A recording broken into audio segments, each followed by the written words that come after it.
जरा सुनिएगा और समझिएगा कि इस वक्त पूरी दुनिया माशी सरगर्मियों को संभालने के लिए कोशा है, मगर हमारा पड़ोसी मुल्क भारत एक ऐसे वक्त में भी अपने इंतहा पसंदाना और जारहाना अंदाज को अपनाए हुए भारत पर हम सब जिम्मेदार है कहीं ना कहीं। और मैं हमेशा की तरह आज भी कहूंगी कि अपनी गलतियों को देखें, अपनी गलतियों का एतराफ करें। चाहिए इंडिया और ये पहली बार नहीं हुआ, अक्सर होता है, खासतौर पे जब भारत के अंदर हालात कंट्रोल से बाहर हो जाते हैं, हालात खराब हो जाते हैं, तो भारत सिर्फ ये सोचना शुरू कर देते कि किस तरह किसी भी चीज का मलबा पाकिस्तान पर गिराया जाए। और किसी वैसे भी देखें पिछले 10-15 साल में इंडिया ने काफ़ी तरक्की की है।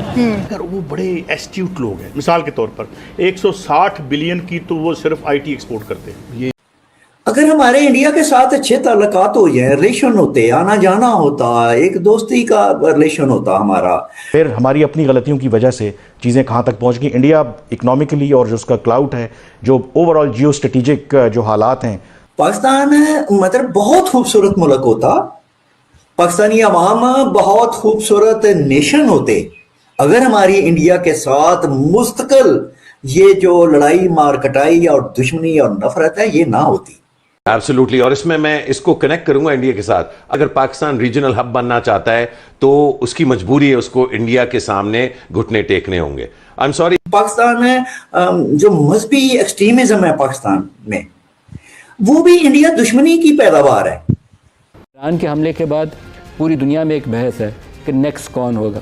हम बड़े खुशी से कहते हैं कि हम एक न्यूक्लियर पावर है, हमारे पास 10 लाख की एक मजबूत फौज है, लेकिन कभी हकायक से नजरें नहीं चुरानी चाहिए। सारे सदमे दिए हैं उनके आयरन ब्रदर यानी कि लोहे के भाई चीन ने। जी, पाकिस्तान के डिफेंस मिनिस्टर ख्वाजा आसिफ ने खुद कह दिया है कि हमने कोई भी डील नहीं करी है J-35 स्टेल्थ लड़ाकू विमानों की चीन के साथ। क्या हुआ जो अचानक चीन जो है वो पाकिस्तान से मुंह फेर रहा है। जंग शुरू। भारत के रक्षा अनुसंधान और विकास संगठन ने इतिहास रच दिया है। डीआरडीओ ने, इंडियन नेवी ने कहा है कि we can attack any time anywhere any how. It means कि वो पाकिस्तान को सीधा सीधा वार्न कर रहे हैं कि हमें कहीं पे भी अगर हमला करना हो तो हम ये कर सकते हैं।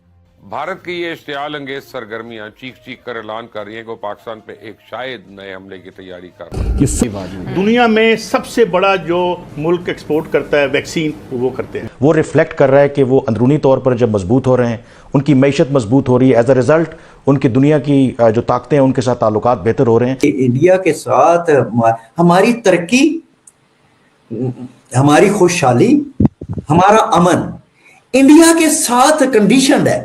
मतलब आप मानते हैं कि इंडिया इकोनॉमिकली बहुत अच्छा है, मानना पड़ेगा, बेस्ट पोजीशन पे है। देखिए मानना पड़ेगा पिछले 10-15 दोस्तों, पाकिस्तान की एक गलती है पाकिस्तान पर भारी पड़ रही है। राजनाथ सिंह ने साफ साफ मना कर दिया है कि पाकिस्तान की किसी प्रकार से हम मदद नहीं कर पाएंगे, और अगर पाकिस्तान की किसी प्रकार से हम मदद करते हैं तो पाकिस्तान इसका खुद जिम्मेदार होगा। जिस तरह से ऑपरेशन सिंदूर और पाकिस्तान का जिस तरह से पानी रोका गया है, उसमें बहुत सारे ऐसे कई कारण हैं जो आप समझ में आएंगे। ये तीनों चीजें अगर इंडिया से नहीं है तो हमें तीनों चीजें नहीं मिलेंगी। हमें खुशहाली नहीं मिलेगी, हमें अमन नहीं मिलेगा, हमें तरक्की नहीं मिलेगी। तो हमने देखा कि जितने और कंट्रीज हैं अर्शद साहब, आप देखें नेपाल है, भूटान है, श्रीलंका है, साउथ एशिया में देख लें कितने कंट्रीज हैं, वो सब के सब जो हैं वो इंडिया के साथ बड़े ही अच्छे उनके रिलेशंस हैं। और अफगानिस्तान तक जो कभी हमारा हुआ करता था, बड़ा ही मतलब क्या कहूँ, अब मैं जंजीरें तोड़कर, गुलामी की जंजीरें तोड़कर आजाद हुए थे, वो भी अब इंडिया के साथ जो हैं वो शीरो शक्कर हैं, बहुत अच्छे ताल्लुकात उनके। और फिर इंडिया का कितना बड़ा बजट, वो अपने बजट में इन सब कंट्रीज के लिए हजारों करोड़ रुपए देते हैं हर साल जब भी बजट आता है। वही हजारों करोड़ पाकिस्तान को भी मिलते और मिला करेंगे अगर वैसे ही रिलेशंस पाकिस्तान के भी इंडिया के साथ हो तो हमारा, यानी आप ये देखें कि IMF की तो जरूरत नहीं पड़ेगी। आप अगर इंडिया कहता है कि इस खित्ते को लेकर मैं आगे जाना चाहता हूँ, यानी मुझे तरक्की करने तो मैं सबको तरक्की करवाऊंगा, जो कि वो कर रहा है, तो फिर पाकिस्तान भी उसमें शामिल हो और IMF की जरूरत ही ना पड़े। क्या इस हद तक आप सोच रखते हैं? जी देखिए, ये तो बड़ा पुराना आइडिया है पॉलिटिकल मतलब के एनालिसिस में।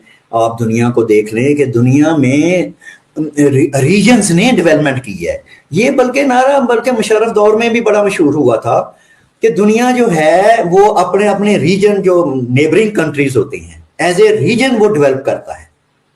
ठीक है, तो हमारा साउथ एशिया, तो देखिए सार किसी बुनियाद पर बनाई गई थी ना, और आपको पता है कि सार की बर्बादी और वो उसको जो डिसफंक्शनल हुआ सार्क, वो पाकिस्तान इंडिया की दुश्मनी की वजह से का पूरा माइंड सेट है उसको फ्लिप कर दिया। सिर्फ प्योर स्ट्रेटेजिक ब्रिलियंस यूज करी अजीत डोभाल की। आज इसको ब्रेक डाउन करते हैं, 5-6 पॉइंट्स हैं, मजा आएगा आपको कि मोदी जी ने क्या आदमी चूज किया है एनएसए बनाने के लिए। अब आते हैं हुआ क्या। पाकिस्तान वहां पे बड़े भंगड़े डालते हो गया कि भाई चाइना है, हम जो भी मांगेंगे हमें मिल जाएगा। उन्होंने क्या बोला, पाकिस्तान ने भीख मांगी, कहते चाइना भाई हमें भी हाइपरसोनिक मिसाइल दे दो, वरना जो भारत है वो हमारे पिछवाड़े को लाल करता जा रहा है, पता लगे अब अगली बार फाड़ दिया। ये बोला है एग्जैक्ट वर्ड्स चाइना को, बिकॉज इंडिया अपना खुद का हाइपरसोनिक जो टेक्नोलॉजी है उसको डेमोन्स्ट्रेट कर चुका है। हमारे व्हीकल्स तैयार हो चुके हैं जहां पर हम व्हीकल के ऊपर हाइपरसोनिक मिसाइल लगाकर हम कभी भी कहीं भी दाग सकते हैं। हम मैक 7 की कैपेबिलिटी हमारे पास आ चुकी है। और पाकिस्तान वो अभी भी जो 1950-60s में मिसाइल्स उन्होंने ली थी, कभी चाइना से कभी अमेरिका से, वो उसी को यूज करता है। ईरान और इजराइल के मामले में भी देखा कि ईरान ने जो नुकसान पहुंचाया वहां पर तेल अवीव में, इजराइल में, वो हाइपरसोनिक मिसाइल्स के साथ था। इसीलिए पाकिस्तान ने बोला कि इस बार जो युद्ध था ऑपरेशन सिंदूर में, वो भारत का कोई भी नुकसान नहीं करवा पाए। अब अगर नुकसान करवाना है तो हाइपरसोनिक मिसाइल्स चाहिए। And guess what, China blatantly said no. लेकिन ये जो फ्लैट नो था ये ऐसे नहीं आया है, China was considering to transfer this things. लेकिन अजीत डोभाल की मीटिंग के बाद वो खत्म हो गया। रीजन क्या था? रीजन एक है कि अजीत डोभाल जी ने कुछ बोला, उसके बाद चाइना ने पाकिस्तान के ऊपर ट्रस्ट करना बंद कर दिया। और चाइना अब फियर करता है, एक डर है उसके दिमाग में कि जो एडवांस्ड मिसाइल टेक्नोलॉजी चाइना की है वो कहीं पाकिस्तान लीक ना कर दे वेस्टर्न इंटेलिजेंस के थ्रू। ये चाइना के दिमाग में आया कहां से? अब कोई मीटिंग हुई थी अजीत डोभाल के साथ, किसकी? चाइना के एनएसए की। एंड दे नो कि अजीत डोभाल बैठे हैं, he is watching everything always. China ने पंजाबी में बोला टू पाकिस्तान, सॉरी भाई पाकिस्तान, हम अपना DF-17 जो हाइपरसोनिक मिसाइल्स हैं ये हम तुम्हें नहीं दे सकते क्योंकि हमें डर है। 2 रीजन है। एक तो ये है कि चाइना की जो टेक्नोलॉजी थी वो ऑलरेडी पाकिस्तान के अंदर फेल हो चुकी है ऑपरेशन सिंदूर में। उनके जेट्स, उनका रडार सिस्टम, उनके मिसाइल्स सारे अंडर परफॉर्म किए भारत की स्ट्रेंथ के सामने। अब वो अपनी जगह सही दोबारा नहीं करवाना चाहते। और दूसरा है कि Pakistan is now seen as दोस्तों, चाइना ने तो हाथ सकोड़ ही लिए हैं, लेकिन पाकिस्तान ये चाहता है कि ये सारा किया कराया भारत ने है। अच्छा, भारत की अगर जब बात आती है तो फिर क्या होता है दोस्तों, 1947 के बाद से पाकिस्तान आज के टाइम पर इस कंडीशन पर जी रहा है कि भारत से हम अगर कुछ भी मदद मांगेंगे तो भारत हमारी मदद करेगा। लेकिन ऑपरेशन सिंदूर होने के बाद में कुछ समय पहले ही भारत ने पानी भी रोक दिया, भारत ने खाने पीने की जो चीजें हैं वो भी रोक दी। इससे पाकिस्तान अब बुरी तरह बदहाली में जीता हुआ दिखाई दे रहा है। दोस्तों, भारत और पाकिस्तान के बीच में हमेशा से लड़ाई वाला युद्ध बना रहा और उसका मुख्य कारण कश्मीर भी रहा है। इसमें मुख्य कारण कश्मीर